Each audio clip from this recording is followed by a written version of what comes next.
Oh, si tu avais fait attention à mes commandements, ta paix aurait été comme un fleuve et ta justice comme les flots de la mer. Ésaïe 48, 18. Ces paroles adressées par le Saint-Esprit à la nation d'Israël s'appliquent également à la maison chrétienne. Pourquoi ces deux bénédictions, la paix et la justice, manquent-elles dans de nombreux foyers chrétiens? Ces deux choses vont ensemble. Il n'y a pas de paix en l'absence de justice. Il n'y a pas de justice là où il y a sans cesse des querelles et de la discorde. Pourquoi entendons-nous dire que plusieurs foyers croyants s'effondrent? La réponse est donnée dans le verset ci-dessus.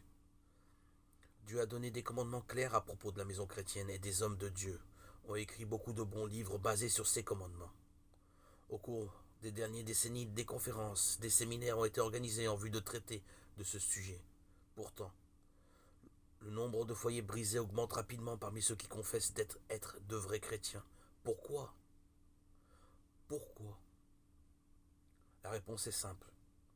Les commandements de Dieu concernant le mariage ne sont pas observés. Beaucoup de couples donnent la priorité aux choses de ce monde et négligent la parole de Dieu. Est-il étonnant alors qu'ils découvrent qu'ils ont construit leur maison sur le sable? Matthieu 7, 26, 27. Chaque foyer chrétien doit être construit sur les 4 piliers suivants.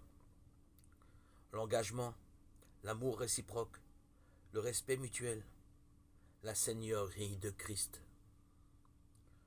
L'engagement est le ferme respect de l'alliance du mariage. Il est pris devant Dieu.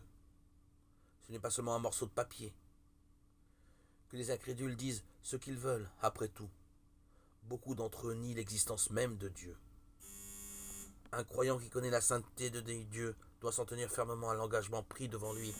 Le mariage a été ordonné par Dieu. Genèse 2, 24. Et le Seigneur Jésus a dit, les deux seront une seule chair. Ce que Dieu a uni, que Dieu ne les sépare pas.